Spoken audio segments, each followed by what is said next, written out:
Buenas tardes, hermanos. Les voy a invitar, por favor, a que nos pongamos de pie. Vamos a comenzar la reunión del día de hoy cantando el himno que dice: ¿Quién formó las olas al hablar? ¿Quién contó la arena en el mar? Contempla a Dios en su trono, Él está.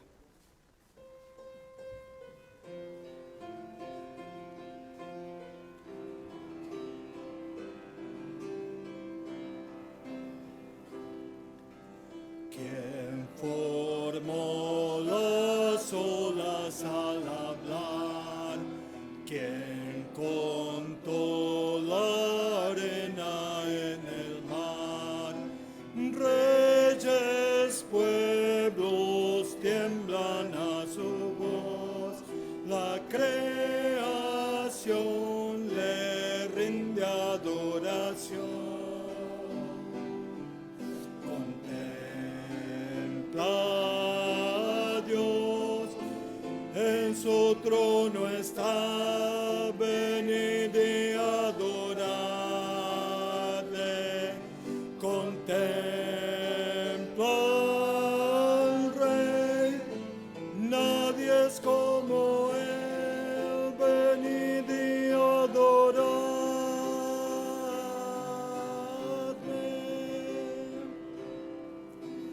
¿Quién le dio consejo al Señor? ¿Quién cuestiona lo que Él habló? ¿Quién al sabio Dios puede enseñar? ¿Quién comprende su gran majestad?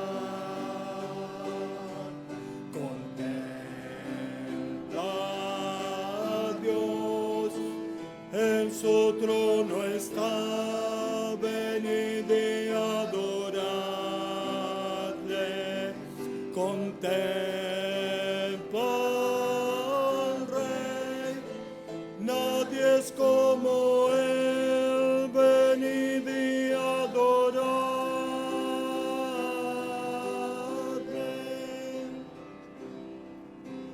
¿Quién sufrió en dolor? ¿Quién llevó el mal del pecador? Jesucristo, humilde al perecer, ha triunfado y reina con poder.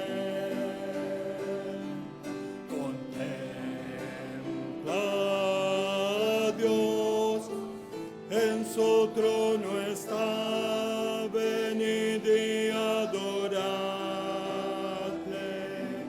Contempla al Rey, nadie es como Él, venid y adoradle.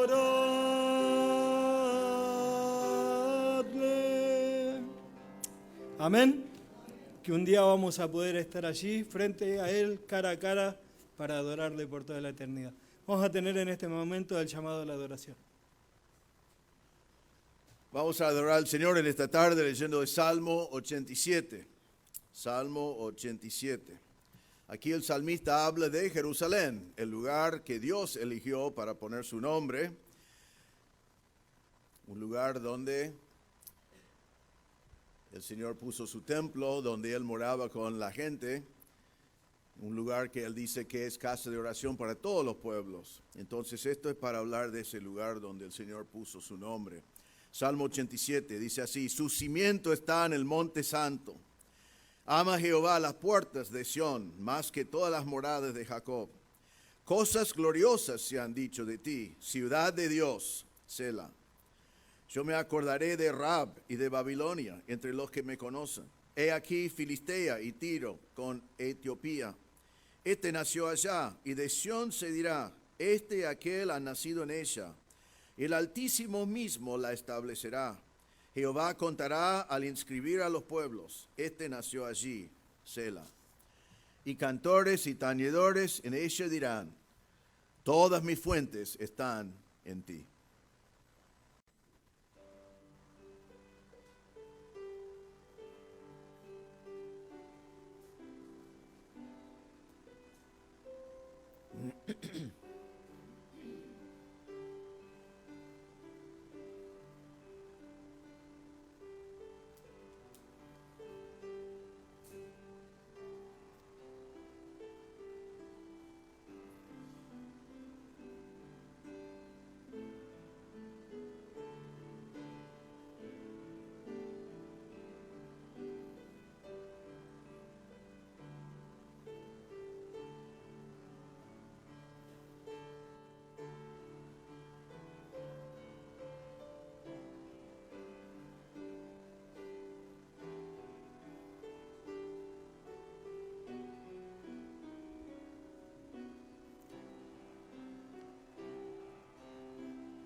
Señor, te damos gracias en esta tarde que elegiste una ciudad donde poner tu nombre, una ciudad donde tu nombre podía ser conocido y alabado.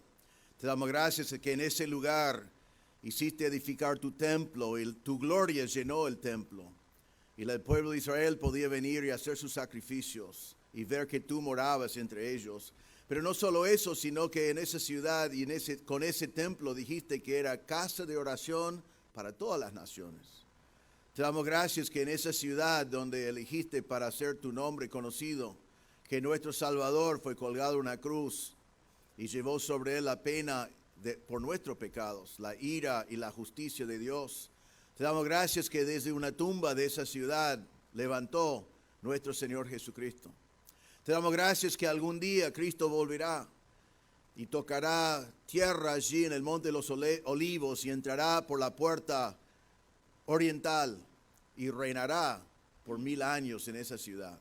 Te damos gracias, Señor, porque su importancia es que allí se ha conocido tu nombre, allí se ha visto tu presencia y allí vas a reinar. Te damos gracias entonces con el salmista de esta ciudad de que grandes cosas se han hablado.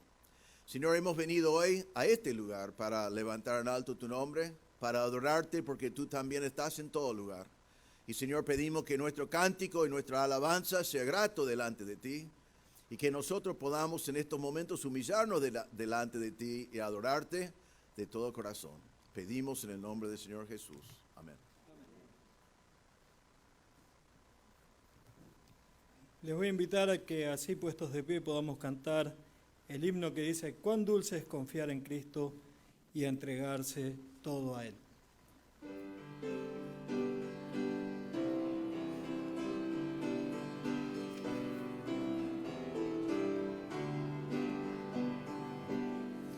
Cuán dulce es confiar en Cristo y entregarse todo a Él, esperar en sus promesas y en su senda serle fiel. Jesucristo, Jesucristo, ya tu amor probaste en mí. Jesucristo, Jesucristo, siempre confiaré en ti. Siempre en ti confiar yo quiero, mi precioso Salvador, en la vida y en la muerte, protección me dé tu amor. Jesucristo, Jesucristo, ya tu amor probaste en mí. Jesucristo, Jesucristo, siempre confiaré en ti. Dulce si es confiar en Cristo y cumplir su voluntad, no dudando su palabra, que es la luz y la verdad. Jesucristo, Jesucristo, ya tu amor probaste en mí. Jesucristo, Jesucristo, siempre confiaré en ti. Muchas gracias. Pueden tomar sus asientos. Y vamos a escuchar ahora una estrofa del himno que vamos a estar aprendiendo este mes, que dice: que amor mis pecados decide olvidar, lanzados al mar no los quiere contar. Y en el coro dice: gloria a Dios, su gracia es mayor, su misericordia hoy nuevas son, mis faltas son muchas, su gracia es mayor. Los jóvenes la cantan ya hace mucho, así que ellos van a ayudarnos para que todos los demás la podamos aprender bien. Vamos a escuchar primero una estrofa y después vamos a cantarla.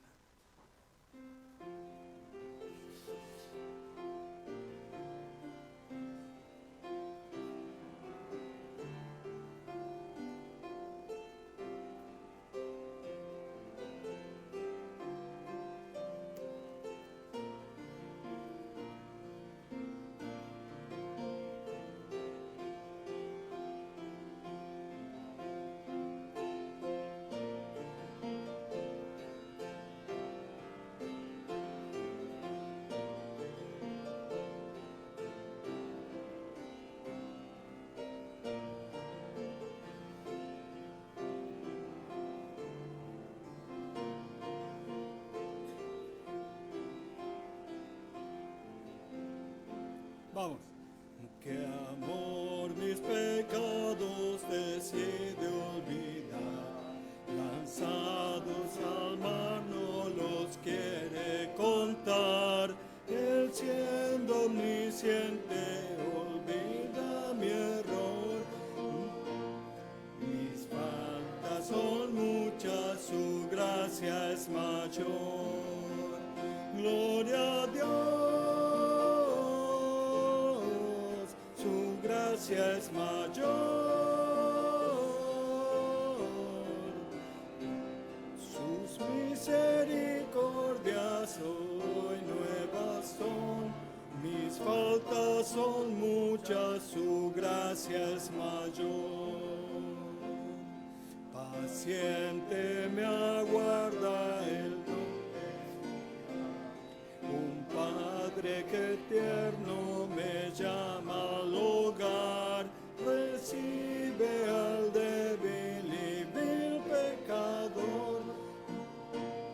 Mis faltas son muchas, su gracia es mayor. Gloria a Dios, su gracia es mayor.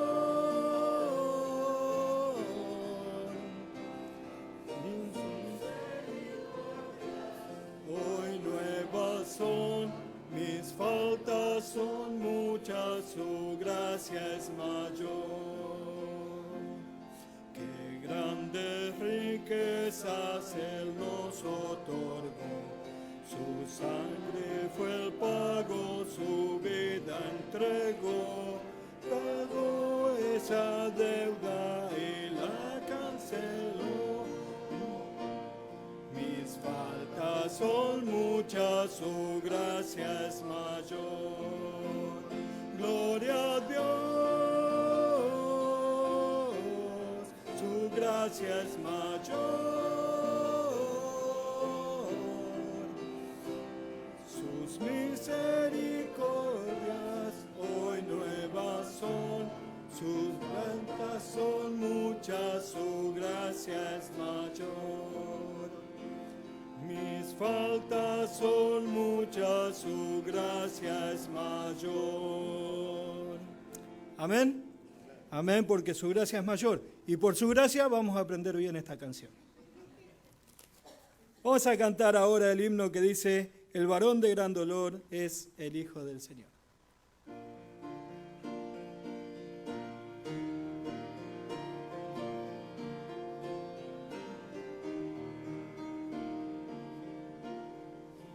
El varón de gran dolor es el Hijo del Señor. Vino al mundo por amor. Aleluya, es mi Cristo. Él llevó la cruenta cruz para darnos vida y luz. Ya mi cuenta Él pagó. Aleluya, es mi Cristo. Quiso Él por mí morir, puedo hoy por Él vivir. Quiero solo a Él servir. Aleluya, es mi Cristo.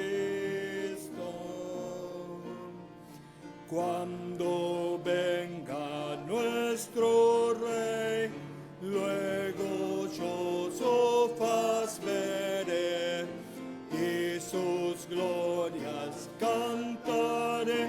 Aleluya, es mi Cristo. Amén. Amén, porque vamos a cantarle, como decíamos hoy, por toda la eternidad y vamos a poder verle cara a cara y allí estaremos honrándole y glorificándole para siempre. Ahora va a venir el pastor para traernos el mensaje de la palabra de Dios. Buenos días, hermanos. Es un gusto poder hablarles otra vez por medio del Zoom.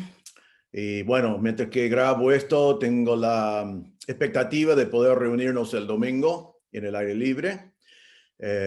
Y bueno, oramos que el otro domingo podemos estar de vuelta adentro. Y oren también que no sea imposible estar por lo menos afuera. Pero bueno, vivimos en un tiempos especiales y quizás las cosas no salen como nosotros nos hubiera gustado, pero Dios es soberano. Él es infinitamente más sabio que nosotros. Así que hermanos, no nos ponemos mal con las cosas, sino abrazamos la voluntad de Dios y lo que Él está haciendo en nuestro mundo en este momento, y que tengamos el gozo que sobrepase todo entendimiento, porque llevamos las cosas al Señor en oración. Así que les animo en este tiempo, y bueno, con la esperanza de verles el domingo. Vamos a seguir nuestro estudio en 1 Corintios 7. Hemos estado estudiando 1 Corintios y hicimos un pequeño, no un desvío, sino miramos en algunos pasajes para apoyar lo que vimos en 1 Corintios 7.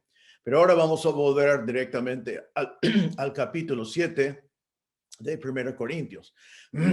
Perdón. Pablo sigue en el mismo párrafo. Ahora recuerden, quiero que nos acordamos de qué estamos viendo. Recuerden que Pablo, comenzando en capítulo 7, versículo 1, está contestando preguntas que le habían enviado los corintios. Recuerden que él dijo en versículo 1, en cuanto a las cosas de que me escribiste. Entonces él está respondiendo a cosas que ellos querían saber. Y nosotros comenzando en versículo 8, comenzando el párrafo en el cual estamos todavía, vemos que él está tratando temas que tienen que ver con el matrimonio. Vamos a leer el texto ahora mismo, así nos acordamos de lo que hemos visto ya en este párrafo y vemos también lo que vamos a ver hoy. Así que vamos a leer de 1 Corintios 7, comenzando en versículo 8. Dice así, digo pues a los solteros y a las viudas que bueno les fuera quedarse como yo, pero si no tienen don de continencia, cásense, pues mejor es casarse que estarse quemando. Pero a los que están unidos en matrimonio, mando no yo, sino el Señor, que la mujer no se separe del marido. Y si se separa, quédese sin casar o reconcíliese con su marido y que el marido no abandone a su mujer. Y a los demás yo digo, no el Señor, si algún hermano tiene mujer que no sea creyente y ella consiente en vivir con él, no la abandone. Y si una mujer tiene marido que no sea creyente y él consiente en vivir con ella, no lo abandone. Porque el marido incrédulo es santificado en la mujer y la mujer incrédula en el marido. Pues de otra manera vuestros hijos serían inmundos mientras que ahora son santos. Pero si el incrédulo se separa, sepárese, pues no está el hermano o la hermana sujeto a servidumbre en semejante caso, sino que a paz nos llamó Dios. Porque ¿qué sabes tú, oh mujer, si quizás harás salvo a tu marido? ¿O qué sabes tú, oh marido, si quizás harás salva a tu mujer? Al principio de este párrafo, vimos que en el párrafo hay 4 casos específicos, hay 4 situaciones. Ya hemos visto 2. Y después de los 4 situaciones o casos específicos, Pablo nos da 6 mandamientos que debemos obedecer. Y después vimos y dijimos que pegado a estas 4 situaciones hay 4 mentiras que debemos rechazar. Ahora recuerden, en versículos 8 a 9, la situación era qué deben hacer los solteros y las viudas. Y el mandato que Dios le dio a ellos fue que se casen. Cásense, dice, un mandato, deben casarse, menos por la excepción de que si un soltero tenía el don de continencia, si podía estar soltero sirviendo al Señor sin esas pasiones que un soltero a veces tiene, entonces podía quedarse soltero. Pero si no tenía don de continencia, el mandato de Dios fue casate. La mentira que vimos allí es que algunas personas toman la palabra solteros y agregan allí divorciados. Practican lo que hemos llamado exógesis, que es agregar el texto, porque aquí en versículos 8 y 9 no hay ninguna referencia a personas separadas o personas divorciadas, sino simplemente está hablando de solteros y viudas. Eso fue la primera situación. La segunda situación hemos dedicado varias semanas a ver en versículos 10 y 11. La situación es qué deben hacer los casados. Y Pablo cita al Señor primero y marca el hecho de que no deben separarse, pero después él dice, y si se separa, en el caso de que uno se separa, y aquí vienen los dos mandatos, quédate sin casar o reconcíliate a tu marido. Son las únicas dos opciones.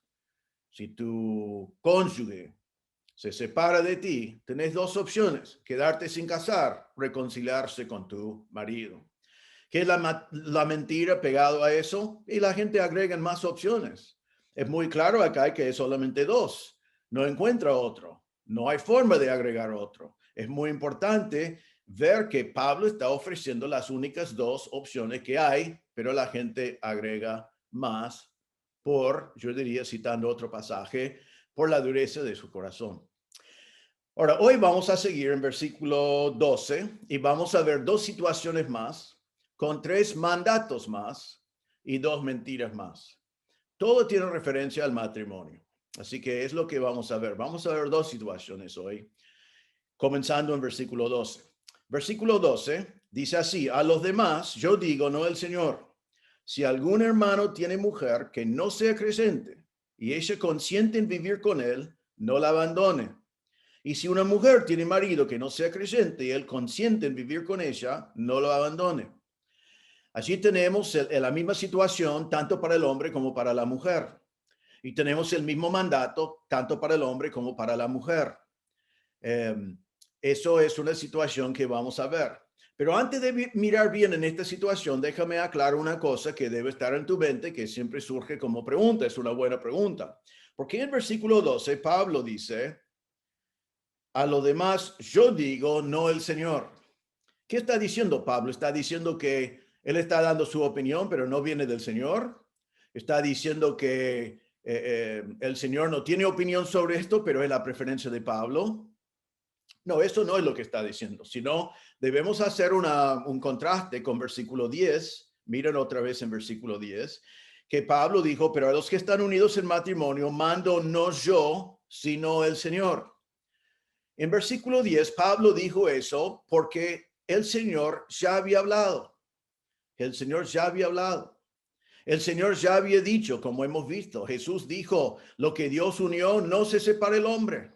Jesús ya había dicho que el que se casaba mientras que su cónyuge vivía cometía adulterio. El Señor ya había hablado. Entonces aquí Pablo en versículo 10 podía decir, esto no es lo que yo digo, sino es lo que dice el Señor. El Señor ya habló sobre este tema, entonces yo simplemente voy a citar al Señor y ponerme de acuerdo con el Señor.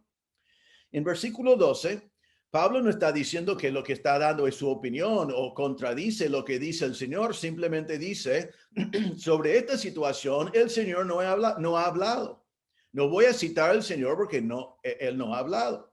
Pero dice en versículo 12, a los demás yo digo, no el Señor. Y aquí debemos entender esto. ¿Quién está hablando? Está hablando Pablo, el apóstol. Pablo, el apóstol.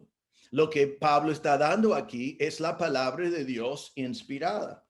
En versículo 40, en el fin de este capítulo, Pablo va a decir así, pero a mi juicio, más dichoso será que se quedara así. Y pienso que también yo tengo el Espíritu de Dios. Entonces está diciendo, lo que estoy diciendo aquí no viene de Pablo, sino viene de Pablo por medio del Espíritu de Dios. Recuerden en 2 Pedro 1, 20 y 21, Pedro dijo, entendiendo primero esto, que ninguna profecía de la Escritura es de interpretación privada, porque nunca la profecía fue traída por voluntad humana, sino que los santos hombres de Dios hablaron siendo inspirados por el Espíritu Santo. Allí él define lo que pasaba con el apóstol Pablo, que Pablo, siendo un santo hombre de Dios y un apóstol, fue inspirado por el Espíritu Santo. Allí la palabra inspirado significa llevado por el Espíritu Santo. Llevado como un barco está llevado por el viento. Entonces Pablo cuando dice, hablo yo, no el Señor, es porque el Señor no habló de esta situación, pero Pablo, bajo la inspiración del Espíritu Santo, sí lo va a hablar. Déjame agregar en 2 de Pedro, capítulo 3, versículos 15 y 16, que Pedro confirma que Pablo, siendo un apóstol, puede comunicar las escrituras. Pedro dijo así, y tened entendido que la paciencia de nuestro Señor es para salvación, como también nuestro amado hermano Pablo, según la sabiduría que le ha sido dada, os ha escrito, casi en todas sus epístolas, hablando en ellas de estas cosas, entre las cuales hay algunas difíciles de entender, las cuales los indoctos y inconstantes tuercen, como también las otras escrituras. Entonces está diciendo que las epístolas de Pablo fueron escrituras, era parte de la escritura. Entonces lo que estamos definiendo aquí es que Pablo no está ahora hablando por sí mismo, dando su propia opinión, sino simplemente no está citando a Jesús, pero sí está escribiendo, siendo inspirado por el Espíritu Santo. Entonces, cuando Jesús habla, es Dios hablando. Y cuando Pablo habla inspirado por el Espíritu Santo, es Dios hablando. Dios el Hijo en un caso, Dios el Espíritu Santo en otro caso. Entonces, quería aclarar eso para que no estemos confundidos y para que sepamos que lo que está escrito acá es la palabra de Dios inspirado por el Espíritu Santo. Ahora, entonces, ¿qué es este nuevo tema del cual el Señor Jesucristo no habló, pero que Pablo va a hablar aquí? Vemos en versículo 12, y déjame decir ya desde entrada, versículo 12 y 13 son dos versículos tipo espejo. Uno habla de la mujer y uno habla del hombre. Dicen exactamente lo mismo. Entonces, podemos tratarlo una sola vez y se aplica a los dos. Pero miramos las condiciones. Dice, si algún hermano tiene mujer que no sea creyente y ella consiente en vivir con él, eso es la situación. Es condicional, dice sí, ¿en el caso de qué? ¿En el caso de qué? En el caso de que alguien, un hombre o una mujer se convierta y su marido y su esposa no se convierta, pero que él o ella consiente, el incrédulo que consiente en vivir con el creyente, entonces no va a decir lo que se debe hacer. Debemos recordar que los corintios eran prácticamente 100% creyentes de primera generación. No fueron hijos de cristianos que formaron matrimonios en la iglesia. Estamos hablando de primera generación. Cada vez que alguien se convirtió, había una gran posibilidad de que era la mitad de una pareja, la mitad de una familia. Entonces, vemos que predicaron el evangelio, la iglesia de Corinto creció, muchos se convirtieron y muchos de sus cónyuges no se convirtieron, porque la Biblia no promete que siempre se va a convertir toda la familia cuando alguien se convierta. Entonces, vemos que es así en versículo 12. En versículo 3 dice, y si una mujer tiene marido que no sea creyente. Y quería aclarar allí también, cuando hablamos del pueblo judío, en aquel entonces, solo el hombre tenía el derecho de divorciarse. La mujer no tenía ese poder en la cultura, en la sociedad. Pero el mundo griego romano, tanto el hombre como la mujer podían iniciar un divorcio. Entonces aquí Pablo toma en cuenta los dos lados, si es el caso de la mujer o si es el caso del varón. Hay dos posibilidades que él toma en cuenta. Entonces, Pablo dice el caso. Uno se convierta, el otro no se convierta, pero el incrédulo consiente en vivir con él o con ella. La palabra consentir es una palabra que significa que lo aprueba, está dispuesto. O realmente una mejor traducción sería se pone de acuerdo con el otro. Entonces, uno se convierte, el otro no, y el que no se convierte dice, estoy de acuerdo con vivir contigo. Vivir significa habitar, residir, vivir juntos, seguir en la relación matrimonial. Ahora, creo que en nuestro mundo, muchas veces alguien se convierta y no nos cruce la mente de que su cónyuge se va a divorciar por eso. Quizás en algunos casos muy extremos hemos visto algo así, pero normalmente eso no nos cruza la mente. Y quizás nos preguntamos, ¿por qué esto va a ser un tema de que se va a hablar? Ahora, es muy importante en este texto que nosotros, antes de aplicarlo a nuestras vidas y a nuestro tiempo, que lo entendemos en el contexto histórico y cultural en el cual pasó. ¿Recuerdan todo lo que hemos estado mirando en este libro de Primera Corintios? Debemos recordar que en aquel entonces era muy común tener prostitutas del templo.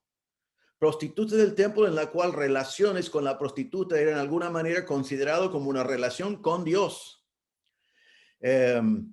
Entonces, era muy importante que uno miraba en estas relaciones y lo consideraba parte de su relación con Dios. Ahora, ¿por qué un inconverso en aquel entonces no va a haber consentido a seguir con su esposa? En parte, era una sociedad pagana. La esposa estaba prácticamente obligada a seguir el Dios de su marido. Entonces, eso causaba problemas de los dos lados, porque si se convirtió el hombre, según la cultura, la mujer tenía que seguir a su Dios, que ahora sería Dios y su Hijo Jesucristo. Pero nosotros sabemos en el cristianismo que no obligamos a nadie a seguir, sino que cada uno tiene que creer en Cristo como su Salvador.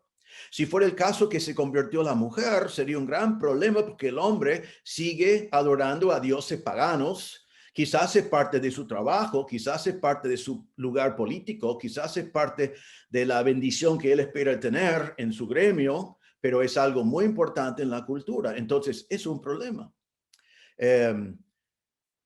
Entendemos también en aquel entonces, y esto también es así hoy, que ahora si la mujer, por ejemplo, se convierte, el hombre no, ¿hasta qué punto ella va a someterse a su marido? En la cultura tiene que someterse, bíblicamente tiene que someterse, pero no tiene que someterse en el momento que su marido le obliga a deshonrar al Señor o desobedecer al Señor. Entonces, si su marido le obliga a adorar a un Dios pagano, no lo puede hacer. Si su marido le obliga a no congregarse, no lo puede hacer. Entonces, habían razones, y hay razones hoy, que puede causar tensión en un matrimonio cuando uno de los dos se convierta. Recuerden que Jesús dijo en Mateo 10, versículo 34 en adelante, no penséis que he venido para traer paz a la tierra, no he venido para traer paz, sino espada. Porque he venido para poner en disensión al hombre contra su padre, la hija contra su madre, la nuera contra su suegra, y los enemigos del hombre serán los de su casa. No es nada extraño que si dentro de una casa alguien se convierta, que el cambio radical de su vida puede causar tensiones dentro del matrimonio. Entonces, Pablo dice a los corintios, si uno de ustedes se convirtió, el otro no, si el otro está dispuesto, si el otro consiente en vivir con vos, y aquí viene el mandato, no la abandone. Final versículo 3, en el otro caso, no lo abandone. El mandamiento es que si el incrédulo está dispuesto a vivir contigo, quédate casado, no cambies nada. Ahora, otra vez, y aquí es donde quiero meterme en otro lado de la moneda de por qué esto sería de tanto interés con los corintios. Recuerden lo que dije recién, que para ellos, hasta que las relaciones sexuales podían ser parte de su religión pagana. Entonces, ellos consideraron que relaciones íntimas eran importantes considerar cuando uno se habla de ahora de uno que había sido salvo, santificado, y uno que era inconverso, pagano, inmundo. Recuerden lo que hemos visto ya en nuestro estudio. Miren allí al otro lado de la página de su Biblia, si lo tenés allí. Miren capítulo 6, versículos 15 y 16, porque esto es lo que estaba en la mente de los corintios. Dice, ¿no sabes que vuestros cuerpos son miembros de Cristo? Ahora piensen en eso en el contexto, que tu cuerpo es miembro de Cristo y ahora estás casado con un pagano, incrédulo, que rechaza a Cristo. Sigue versículo 15, quitaré pues los miembros de Cristo y los haré miembros de una ramera, de ningún modo. ¿O no sabes que el que se une con una ramera es un cuerpo con ella? Porque dice los dos serán una sola carne. Ahora, obviamente no estamos hablando de una ramera acá, pero sí los corintios estaban pensando en esta forma de pensar, pensando que mi cuerpo ya es miembro de Cristo, y si mi cuerpo es miembro de Cristo, será correcto que con el miembro de Cristo, que yo tenga relaciones con un inconverso, un incrédulo, un inmundo, según su manera de pensar. ¿Debo hacer miembros de Cristo, miembros de un incrédulo? ¿Seré una sola carne siendo creyente con un incrédulo?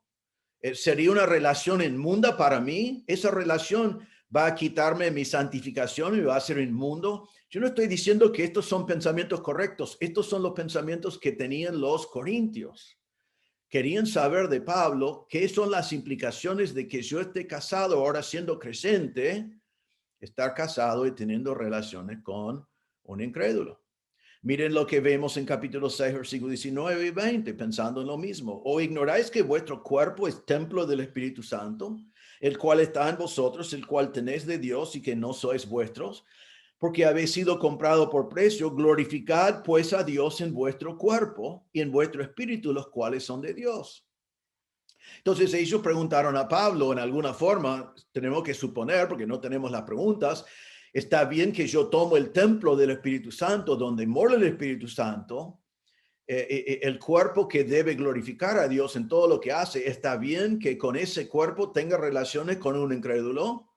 ¿Eso es así o ya debo estar separado? Debo separarme para mantener mi santificación. Quizás algunos entendieron lo que Pablo iba a decirles después en versículo 39 del mismo texto que estamos mirando. Él va a decir cuando habla a las viudas que cuando su marido muera puede casarse de nuevo, pero después dice con tal que sea en el Señor. Entonces, sabiendo que el creyente tenía que casarse en el Señor, ellos podían haber preguntado, ¿qué pasa ahora que estoy casado con alguien que no está en el Señor? Más adelante, Pablo iba a decirles en 2 Corintios 6:14, no os unáis en yugo desigual con los incrédulos, porque ¿qué compañerismo tiene la justicia con la injusticia? ¿Y qué comunión la luz con las tinieblas? ¿Y qué concordia Cristo con Belial? ¿O qué parte el creyente con el incrédulo? Entonces, miren en eso y el entendimiento de los corintios preguntando, ¿esto está bien? Porque total, ¿qué comunión tiene luz con las tinieblas? ¿Qué tiene el creyente con el incrédulo? ¿Qué compañerismo hay entre justicia y la injusticia? ¿Qué debo hacer?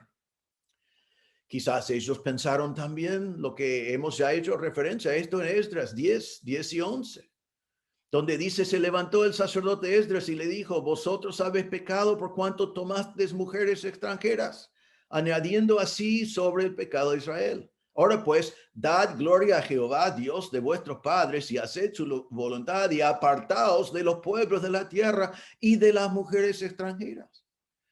Entonces, con todas esas cosas pasando, estos conceptos que nosotros no tenemos hoy, debemos entender la pregunta que tenían que haber hecho y lo que Dios está diciendo a ellos en el contexto de que ellos dijeron, ya soy creyente, ya soy santo delante de Dios, soy santificado. Mi marido y mi esposa es pagano, no es santificado. ¿Qué va a pasar si yo sigo casado con él o con ella? ¿Debemos disolver entonces nuestro matrimonio? ¿Qué debemos hacer?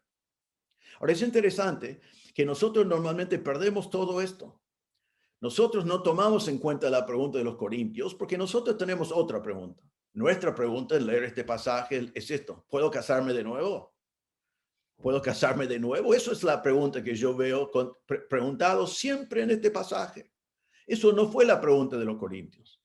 La pregunta de los corintios fue esto: ¿Puedo mantener mi santificación si estoy teniendo relaciones y si sigo siendo casado con una persona incrédula? Eso fue su pregunta.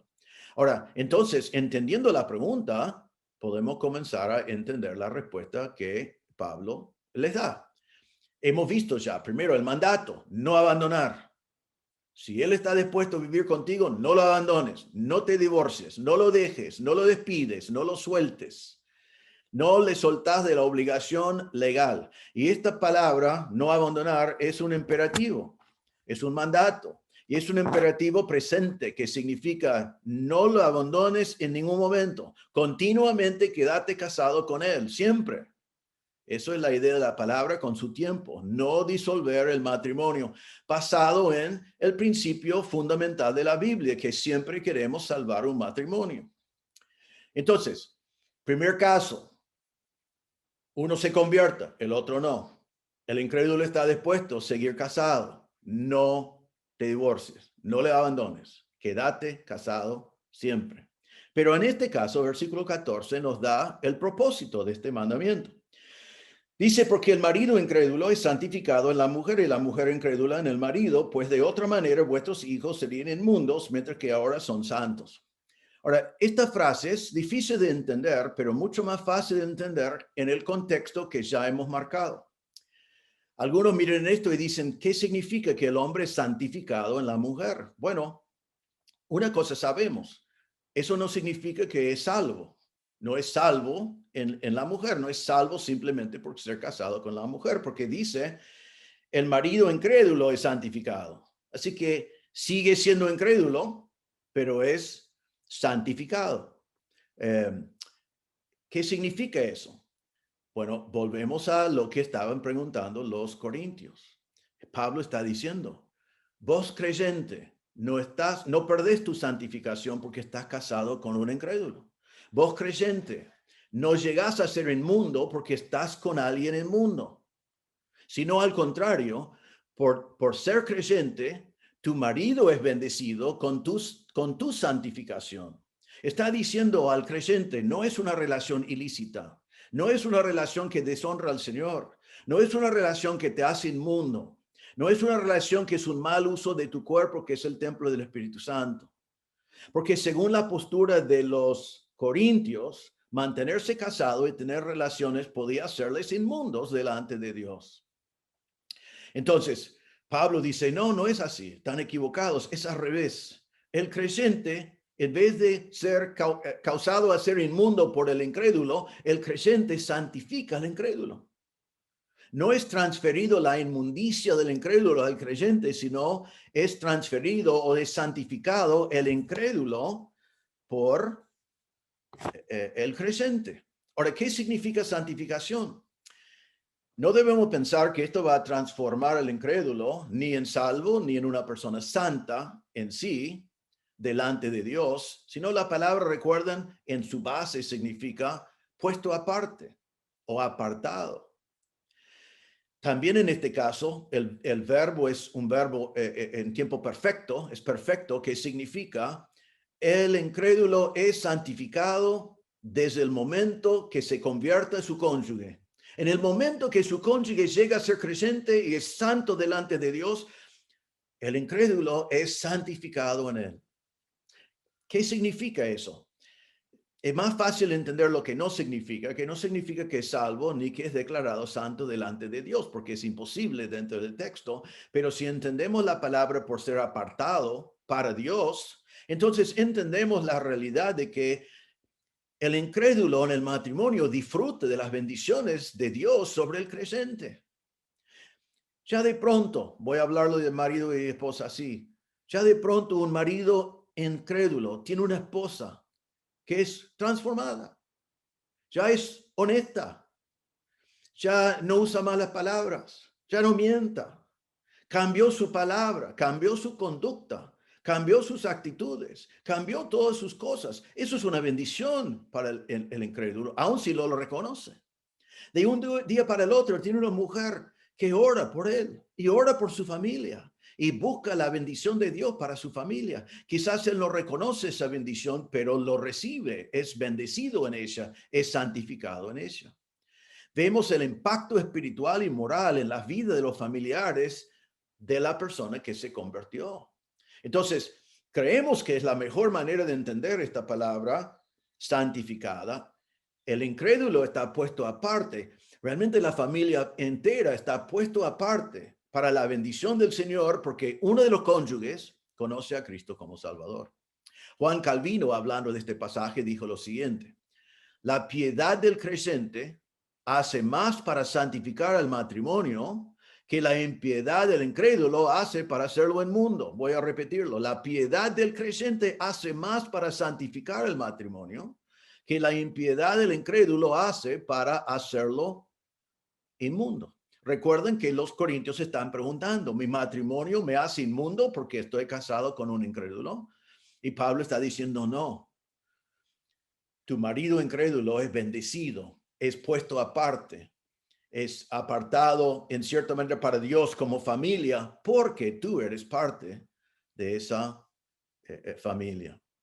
Ahora, debemos entender que esto puede tener implicaciones más profundas también. No es una garantía pero es lo que ha pasado en muchos matrimonios, lo que vemos en 1 de Pedro 3, 1 y 2, donde dice así: asimismo vosotras mujeres estad sujetas a vuestros maridos, para que también los que no creen a la palabra sean ganados sin palabra por la conducta de sus esposas, considerando vuestra conducta casta y respetuosa. Sí, es posible que tu marido sea salvo, es posible que tu esposa sea salvo. Y eso va a venir por la palabra de Dios, está implícito allí en 1 Pedro 3, 1 y 2, pero viene por tu conducta, por tu amor, por tu paciencia, por tu perseverancia, por tus oraciones. Todo eso Dios utiliza para que quizás seas salvo, pero para que seguro tu familia esté apartado para el Señor, santificado.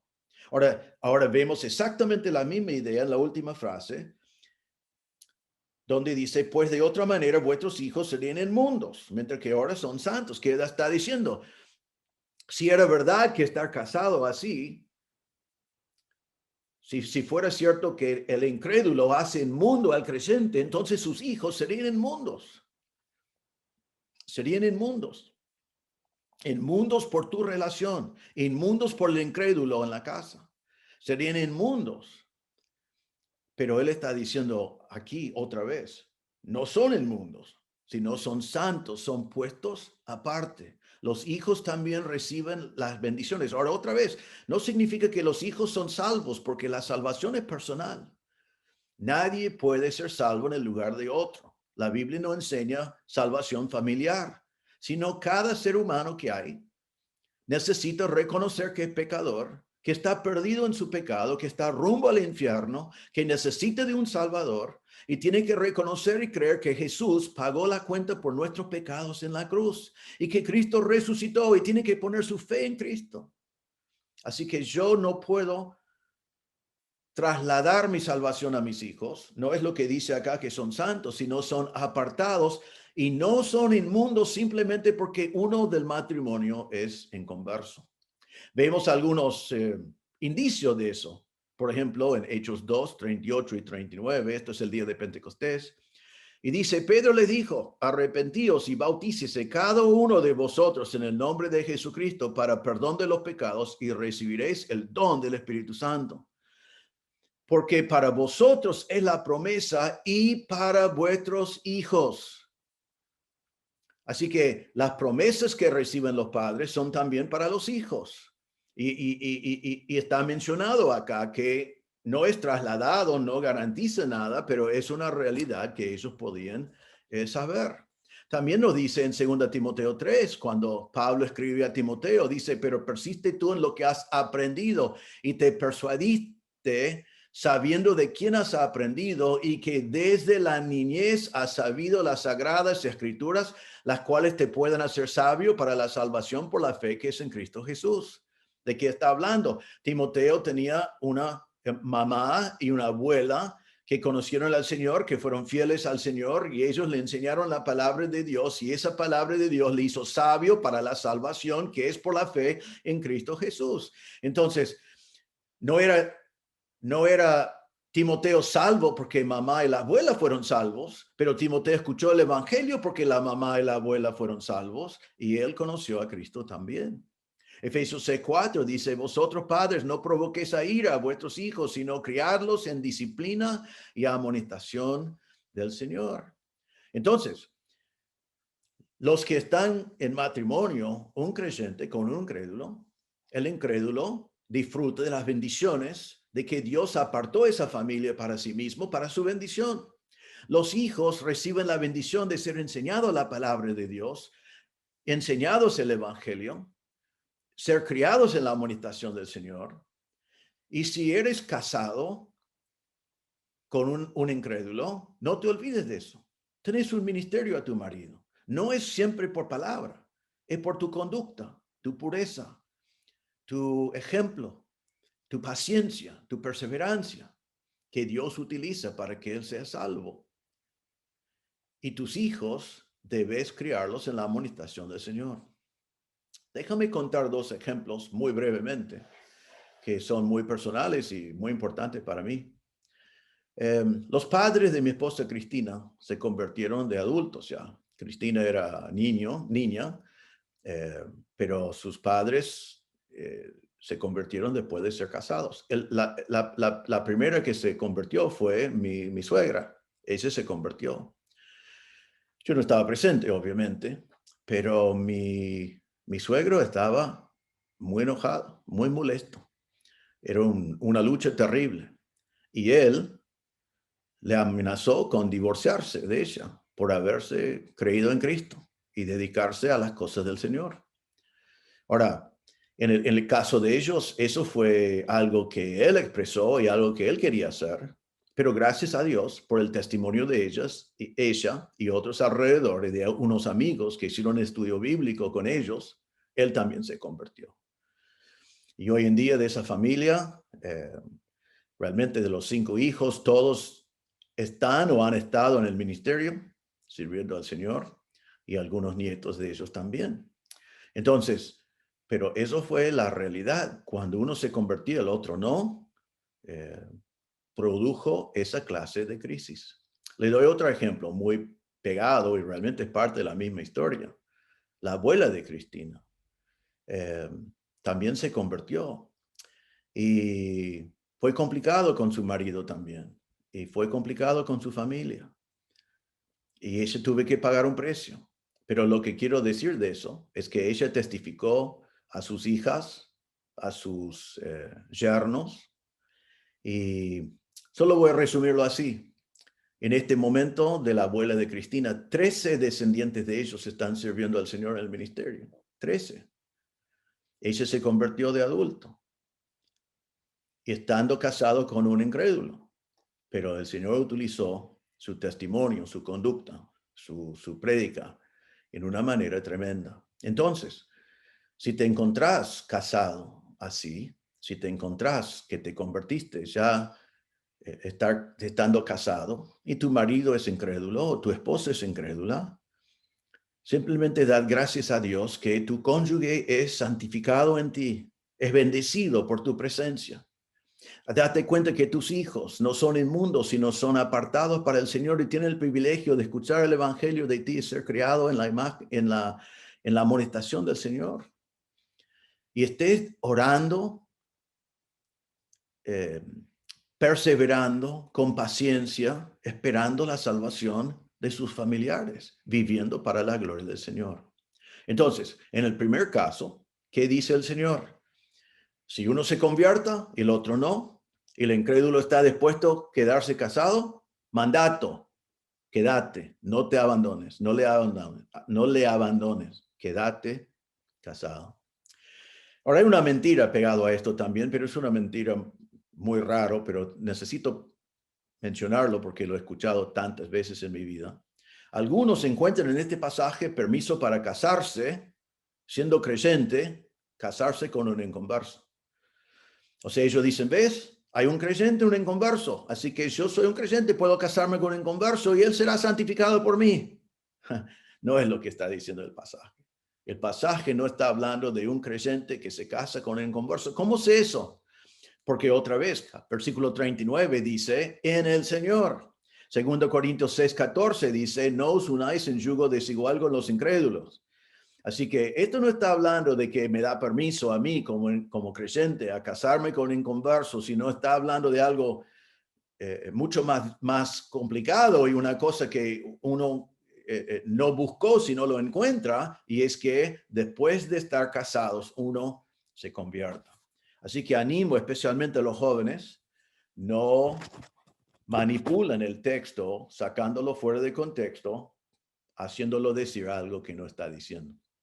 Eso es el primer caso. Ahora, el segundo caso lo encontramos comenzando en versículo 15. Dice así, pero si el incrédulo se separa, sepárese, pues no está el hermano o la hermana sujeto a servidumbre en semejante caso, sino que a paz nos llamó Dios. Porque ¿qué sabes tú, oh mujer, si quizás harás salvo a tu marido? ¿O qué sabes tú, oh marido, si quizás harás salva a tu mujer? Ahora, entonces, el cuarto de estas situaciones o casos es cuando el cónyuge incrédulo decide divorciarse de su cónyuge que recién se convirtió. Otra vez es condicional, es una situación. Dice versículo 15, si hay un matrimonio, uno se convierta. Y versículo 5, si el incrédulo decide divorciarse porque el otro creyó, en el caso de que el incrédulo se separa. Ahora, otra vez, ¿por qué va a querer separarse un incrédulo? Ya lo mencionamos, pero déjame mencionarlo de vuelta para que lo vemos dentro de su contexto cercano acá. El incrédulo quiere separarse porque su esposa ya no se somete a su religión, porque su esposa ya no participa más en su vida pecaminosa, porque es una vergüenza social o político, quizás le afecta en su círculo social. Porque la mujer asiste a la iglesia, el hombre no quiere dedicar sus domingos a eso. Porque, quizás porque la esposa se dedica al Señor y él quiere que se dedique solamente a él. Quizás porque ella ahora tiene nuevos hermanos y quiere tener comunión con los hermanos y él quiere tener comunión con sus amigos y es como que viven dos vidas separadas. Quizás es porque ella quiere ofrendar dinero a su iglesia, al Señor, y él no está totalmente en contra de eso, tiene miedo de eso. Y podemos seguir la lista. Y yo usé el ejemplo de que la mujer se convirtió, pero puede ser al revés, porque habla de los dos casos aquí. Entonces el incrédulo puede tener muchas razones de decir, basta, si vas a seguir a Cristo, yo me divorcio de ti. Debemos entender que la conversión de uno impacta la vida del otro en gran manera. Entonces, dice en la condición de que el incrédulo se separa, y ahora viene lo que quizás puede ser una sorpresa dentro del contexto de todo lo que hemos visto, pero aquí encontramos nuestro mandato, versículo 15, si el incrédulo se separa, mandato. Sepárese, sepárate, divorciate. Ahora, es un imperativo, no es opcional. Si tu marido incrédulo decide divorciarte, divorciate. Y no es permiso, no es opcional, es un mandato. Dios está diciendo, si él quiere divorciarse de ti, hágalo, hágalo. Punto. Es lo que quiero que hagas. Es el mandato de Dios en este caso. Ahora, como sabemos que Dios quiere mantener relaciones, quiere mantener matrimonios, nos llama la atención esto, pero debemos entonces entender por qué Dios nos manda a hacer así. Porque, en primer lugar, está diciendo dentro del mundo griego romano y también en nuestro mundo, si tu marido incrédulo quiere divorciarse de ti, no podés hacer nada. Va a ser una realidad, no es tu decisión, está fuera de tu control. Vos no podés decir no y queda un no. Vos solamente podés pelear en vano por algo, pero no podés garantizar el resultado. Entonces está diciendo en el mundo de aquel entonces, que se aplica a nuestro mundo, si tu marido incrédulo o su esposa incrédula decide divorciarse porque tú te convertiste, divorciate. Imperativo, mandato, no impedirlo. Ahora, dice entonces que se sepárese, mandato, pues no está el hermano o la hermana sujeto a servidumbre en semejante caso, sino que a paz nos llamó Dios. Dios está diciendo al creyente al cual su cónyuge incrédulo quiere divorciarse, está diciendo, no impides que sea así, no peleas, no entras en el conflicto, no tengas amargura, no hagas demandas legales, no te metes a pelear y a hacer un escándalo por esta situación, porque es en vano. Pero también ahora nos dice en versículo 15, en este caso, en semejante caso, dice, no está el hermano o la hermana sujeto a servidumbre. Está diciendo la palabra servidumbre, viene de la palabra dulos. Dulao es, no está esclavizado, no está bajo el dominio de su cónyuge, no está bajo el dominio de nadie. Debe entonces decir, listo, estoy libre de esta persona, estoy libre de este matrimonio, no porque quiero, no porque es lo que deseo, sino simplemente porque en el mundo griego romano, mi marido, mi esposa quiere divorciarse de mí, no tengo opción. Lo que quiero que observen acá es que no dice nada de que el hermano puede casarse de nuevo. Está no sujeto a servidumbre, no está sujeto a, al dominio de su marido, no está sujeto a un mandamiento que depende de él, porque no depende de él, sino es la decisión de su cónyuge. Ahora, otra vez, algunos aquí quieren agregar como si el versículo decía, pues no está el hermano o hermano sujeto a servidumbre en semejante caso, sino está libre para casarse de nuevo. Pero quiero que miren bien en el texto a ver si encontrás una frase que dice algo parecido a eso. Es muy interesante ver que la palabra servidumbre, que es dulao, no es la misma palabra, por ejemplo, que se encuentra en capítulo 7, versículo 39, cuando dice, la mujer casada está ligada por la ley mientras su marido vivo, pero si el marido muriere, libre es. Entonces, ¿qué pasa en el matrimonio? Está ligada hasta que muere uno y después está libre. Sería interesante si aquí la palabra, si hubiera dicho, en este caso el hermano o la hermana no está ligado, pero no dice eso, sino dice que no está sujeto a servidumbre. Entonces, la palabra ligado fue la palabra utilizada para estar libre, para casarse de nuevo. ¿Por qué? Porque murió el marido. En Romanos 7:2 dice, porque la mujer casada está sujeta por la ley al marido mientras éste vive, pero si el marido muere, ella queda libre de la ley del marido. Otra vez, la palabra sujeta allí no es la palabra que encontramos acá, esclavizado, que otra vez en Romanos 7 está sujeta por la ley mientras que vive, pero después está libre. No usa esa palabra. Entonces, otra vez, hermanos, disculpe que repito vez tras vez tras vez, pero es importante porque la gente le gusta practicar exógesis. Para encontrar permiso acá de casarse de nuevo, en este caso, tener que agregarlo al texto porque no está en el texto. Y observan otra cosa también, porque para nosotros ya pasó más de un mes. Pero mire, estamos en versículo 15, mire el versículo 11. Y si se separa, quédese sin casar o reconcíliese con su marido. Esas son las únicas dos opciones. Es imposible que en versículo 15 Pablo le está ofreciendo otra opción. Y con más razón que vamos a ver en versículo 16 lo que está diciendo. Entonces, otra vez aquí tenemos la situación de que el incrédulo se separa. El mandato es sepárate entonces. No estás esclavizado a luchar y pelear para decir no. El Señor quiere que mi matrimonio quede intacto, que es lo que el Señor quiere. Pero si tu cónyuge decide no hacerlo y puede disolver el matrimonio por el divorcio y no te queda otro, entonces dale el divorcio, no pelees, no luches, no hagas el conflicto, etc. Ahora, ¿por qué? Mire al final del versículo 15, porque no dice el propósito del mandato de divorciarse. Dice, sino que a paz nos llamó Dios. Dios no nos llamó al conflicto. Dios no nos llamó a pelear. No nos llamó a la amargura. No nos llamó a impedir lo que el inconverso quiere en este caso cuando su vida ha sido cambiado por nuestra conversión. Dios no quiere que nosotros luchamos hasta la muerte en un conflicto de amargura y como nosotros llamamos mala sangre. Sabemos que los divorcios normalmente están llenos de conflicto. Y vemos que ese conflicto afecta a los dos, el hombre y la mujer, y afecta a los hijos. Y ahora el Señor dice, no, si el otro decide divorciarte y realmente no te queda otro, divorciate, porque a paz nos llamó Dios. Dios nos llamó a paz.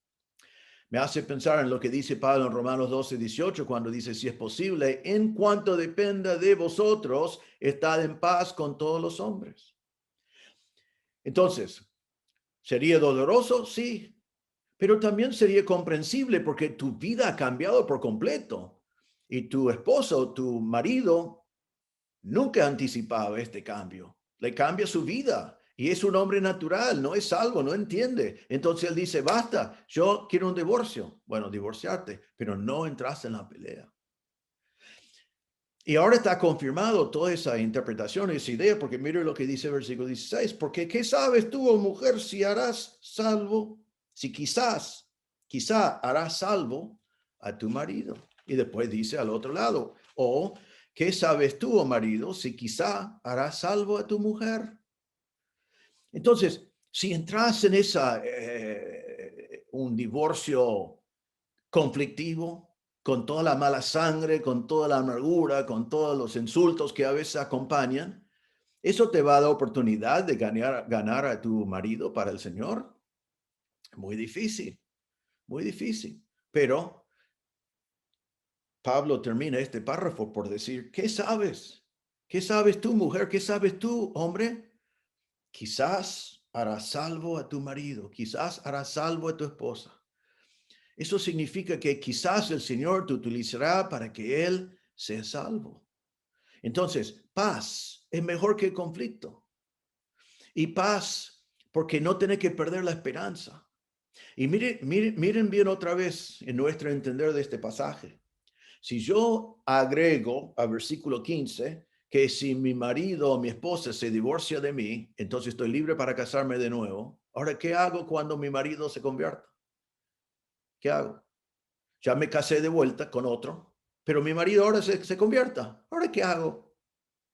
Y Pablo está diciendo entonces, si él pide divorcio, paz, sin conflicto, sin amargura, dale el divorcio, porque Dios nos llamó a paz.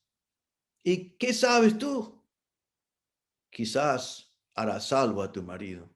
¿Cómo harás salvo? No, vos no lo podés salvar. Lo que está diciendo es, por tu palabra, tu conducta, tu paciencia, tu amor, la paz con el cual enfrentaste las cosas, que Dios utiliza todas esas cosas para que tu marido se convierta. Y cuando tu marido se convierte, ¿qué pasa? Volvemos al versículo 11. Vos te quedaste sin casar y ahora podés reconciliarte con tu marido. Y uno dice, eso nunca pasa. ¿Cómo estás hablando? Bueno, he compartido antes de un amigo mío, un conocido, mejor dicho, mío, que me contó su historia, que se divorció estando inconversos los dos. Se casaron y se divorciaron. Y él después se convirtió y comenzó a crecer. Y los dos estaban sin casarse de nuevo. Y el Señor puso en su corazón a compartir el evangelio con su esposa. Y él luchaba con el Señor. Dijo, ¿por qué le voy a compartir el evangelio si ella no quiere saber nada conmigo y no quiere saber nada con Dios? Y la historia fue no muy largo, pero algo largo. No voy a compartirlo todo, pero me contestó, me comentó, me dijo que al final habló con su esposa. La primera que le habló, ella le trató mal. Dice, ¿cómo me vas a hablar de esto? No quiero hablar de esto, no quiero ir a la iglesia contigo, no quiero saber nada. Y él dijo, ¿viste, Señor? Es en vano. ¿Por qué me mandaste a hablar con ella si ella no quiere saber nada? Pero pasaron unas semanas y le invitó a la iglesia. Y fue a la iglesia con ella, con él. Y al final también se convirtió y hoy en día están casados. Y está sirviendo al Señor. Yo lo conocí dentro de un contexto ministerio. Él está sirviendo al Señor con su vida hoy. Menos mal que ninguno de los dos se casó, sino que esperaron. Entonces, segunda situación. Dos personas están casados, uno se convierta, el otro exige un divorcio. Mandato, divorciate, pero quédate soltero y esperar reconciliación con tu marido. No entras en conflicto porque Dios nos llamó a paz. ¿Y qué sabes tú? Que quizás el Señor te utilizará para que sea salvo tu marido o tu esposo. Ahora hay una mentira agregado a esto también. Y ya lo mencioné, así que solamente lo menciono ahora. Muchas personas agregan al versículo 15 permiso para casarse de nuevo.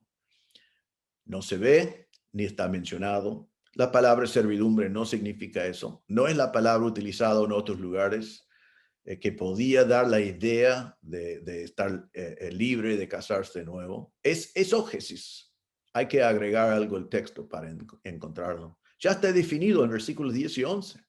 Y está definido en versículo 16, porque quizás se va a salvar tu marido o su esposa. Por eso, esperás a ver si el Señor te da la oportunidad alguna vez de verlos salvos y reconciliarse. Entonces, estos son ya los 4 casos que Pablo menciona aquí sobre el matrimonio. Y hoy hemos visto 2 mandatos de Dios más. Si tu cónyuge no es salvo, no la abandones, sino seas una bendición para él. orad por él. Intentad ganar a tu cónyuge con tus palabras, con tu conducta, con tu perseverancia, con tu respeto. Criad a tus hijos en la amonestación del Señor, aunque tu marido o tu esposa no te acompaña. Y acordate siempre de 1 Pedro 3, 1 y 2. Asimismo, vosotras mujeres estad sujetas a vuestros maridos, para que también los que no crean a la palabra sean ganados sin palabra por la conducta de sus esposas, considerando vuestra conducta casta y respetuosa. Así que, hombre casado con una mujer sin Cristo, no pierdes esperanza. Seguid orando, seguid viviendo un testimonio, seguid demostrando que estamos llamados a la paz. Seguid viviendo para Cristo y criando a sus hijos en la amonestación del Señor. Segundo caso es, si tu cónyuge no es creyente y se divorcia de ti, mandato, divorciate. ¿Pero cómo? En paz, sin conflicto, sin amargura, sin peleas.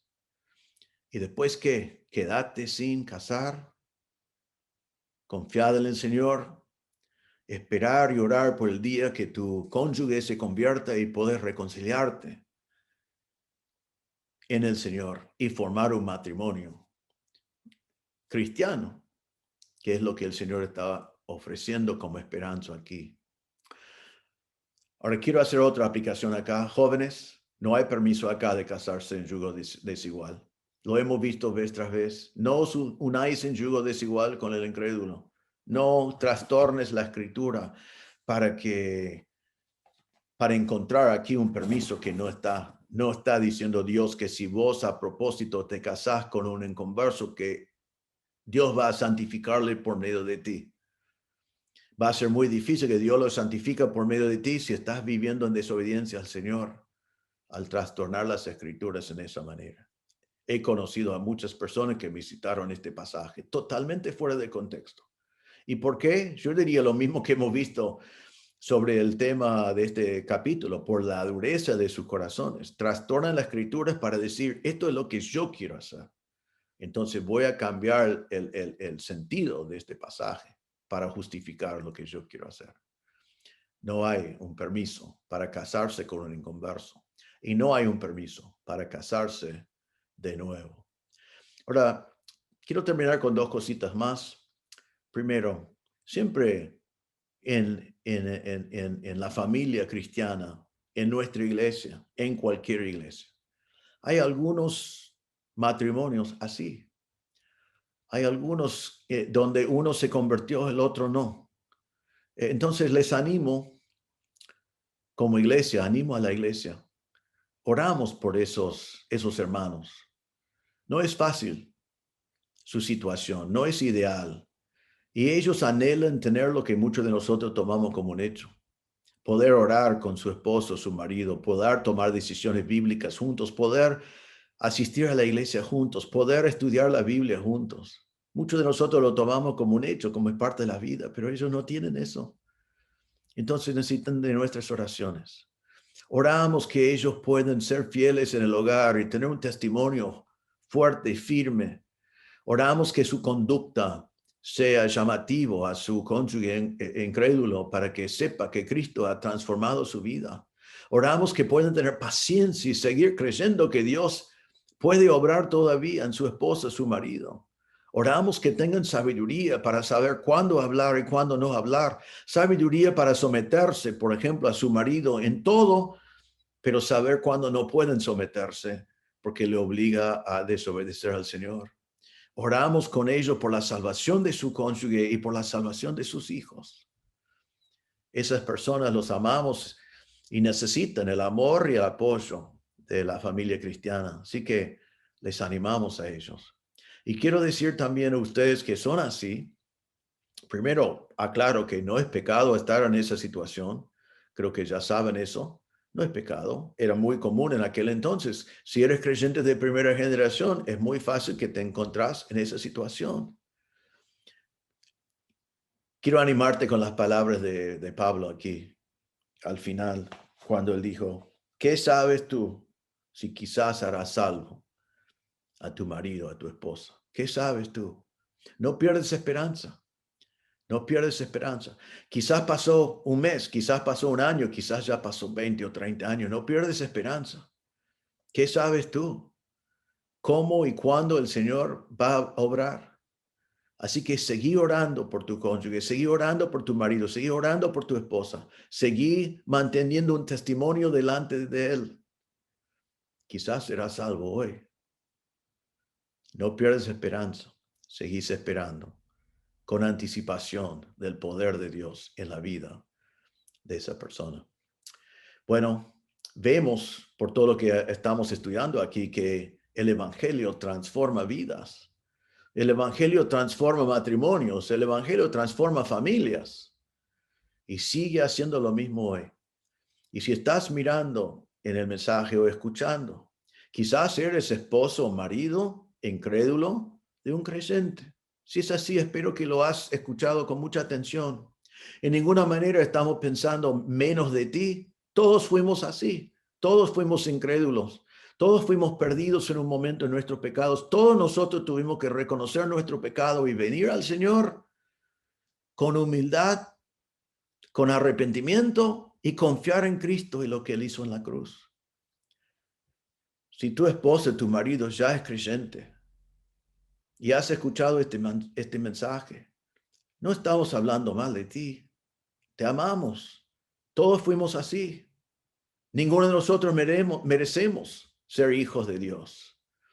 Pero hoy te puedo presentar a ti lo mismo que me fue presentado a mí en un momento, y eso es que naciste en pecado, eres pecador, Dios aborrece el pecado, Dios juzga el pecado, la paga del pecado es la muerte eterna. Estás perdido en tus pecados, como todos fuimos. Pero Dios te amó tanto que envió a Jesús y Jesús fue a la cruz y fueron cargados sobre Jesús tus pecados y mis pecados. Jesús pagó la cuenta por nuestros pecados y Jesús después resucitó de los muertos en victoria sobre el pecado y victoria sobre la muerte. Y si estás mirando en este momento, podés ir al Señor en tu corazón, hablar con Dios, Él está presente, Él está allí contigo. Decirle, es verdad, yo soy un pecador. Yo no puedo dejar de pecar. Es mi esencia, es quien soy. Entiendo que la paga del pecado es la muerte eterna, pero hoy reconozco mi pecado y que necesito de un Salvador. Y hoy pongo mi fe en el Señor Jesucristo y la obra que Él hizo en la cruz. Creo que Él murió en mi lugar. Creo que Él pagó la cuenta por mis pecados. Creo que Él resucitó para darme vida a mí. Y hoy pongo mi fe en el Señor Jesucristo como mi Salvador. Él te salvará. Y si estás escuchando y tu esposa ya es creyente, tu marido ya es creyente, vaya a decirles. Ellos van a estar re contentos. No tengas vergüenza. Ellos van a estar tan contentos. Pero sobre todo, vos vas a haber pasado de la muerte a la vida, habiendo confiado en Cristo como tu Salvador. Oremos. Señor, te damos gracias por este pasaje, por todas las instrucciones prácticas que diste a los corintios y ahora a nosotros. Ayúdenos, Señor, a aplicarlos a nuestras vidas. Tenemos matrimonios que han sido cambiados por el Evangelio, primero con uno y después con el otro. Y al final, en muchos casos, un matrimonio cristiano que ha glorificado a ti. Te damos gracias por esos ejemplos. Ayúdanos, Señor, al ver estos casos, a simplemente mirarlos, ver los mandatos y humildemente obedecer los mandatos que nos has dado, sin buscar cosas que no están, sin tratar de cambiar las escrituras por la dureza de nuestros corazones, sino simplemente aplicando las verdades de tu palabra a nuestras vidas y a nuestra iglesia. Pedimos, Señor, en este día por hermanos en Cristo que están casados con personas que no conocen a Cristo. Sabemos que aman a sus cónyuges. Se casaron con ellos y los aman y quieren tener un excelente matrimonio y pedimos, Señor, que ayudes a los creyentes en matrimonios así, con paciencia, dar testimonio de cómo Cristo ha cambiado sus vidas, de con perseverancia demostrar las virtudes de Cristo y lo que ha hecho en sus vidas, que puedan demostrar fruto de arrepentimiento, para que, como dijo Pedro en 1 Pedro 3, que el otro sea salvo por la conducta de su esposa en ese caso. Señor, pedimos que ayudes a los hermanos que están en esa situación, que puedan con mucho amor y mucha humildad comunicar con sus vidas el poder transformador del Evangelio. Y pedimos, Señor, por cualquier que pueda estar mirando, quizás está casado así, quizás no, pero los que están mirando y no conocen a Cristo como Salvador, pedimos, Señor, que hoy podían acercarte a ti, confesar su pecado, arrepentirse de su pecado, reconocer que son pecadores y que merecen la muerte eterna. Pero, Señor, pido que hoy pondrían su fe en el Señor Jesucristo, creyendo que Cristo pagó la cuenta por sus pecados, que Cristo murió en su lugar para que ellos no tengan que morir. Y, Señor, pedimos que hoy pondrían su fe en el Señor Jesucristo y su obra en la cruz. Pedimos, Señor, que tu Espíritu Santo obrara en nosotros hoy. Pedimos en el nombre del Señor Jesús. Amén. Bueno, hermanos, muchas gracias por su atención. Hemos estado muchas semanas en este tema. Creo que es un tema sumamente importante. Esperamos que lo de hoy ha sido útil. Podés aplicarlo si tu marido o tu esposa no es salvo. Puede ser de bendición si estás escuchando esto y no eres salvo. Te animo que pongas tu fe en Cristo.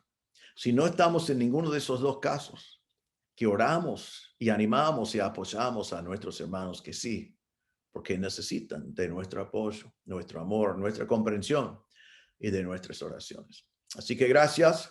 Esperamos verles un rato. Esperamos tener otro día de sol hoy para reunirnos en el aire libre. Pero como dije al principio, estén atentos a nuevas medidas del gobierno. Los gobiernos están cambiando cada rato cómo enfrentar esto. Nadie entiende el virus. Nosotros tenemos que responder a las autoridades.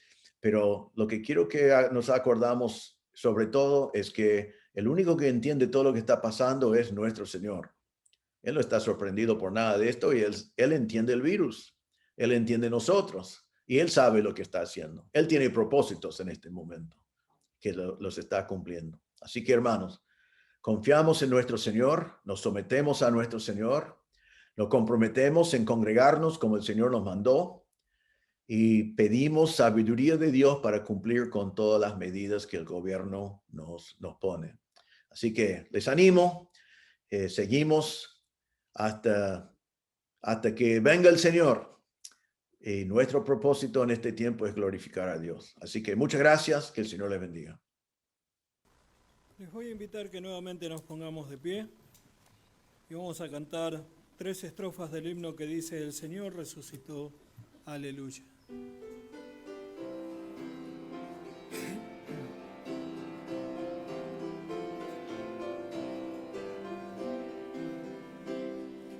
El Señor resucitó, aleluya.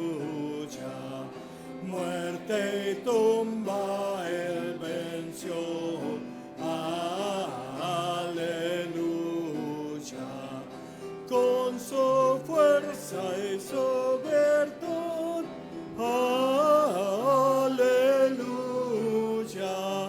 Cautivó la esclavitud, aleluya. El que al polvo se humilló, aleluya.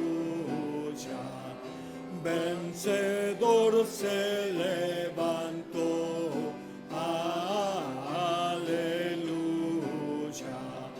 Cante hoy la cristiandad, aleluya.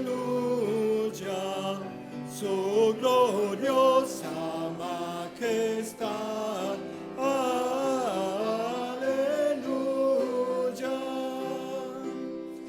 Cristo que la cruz sufrió,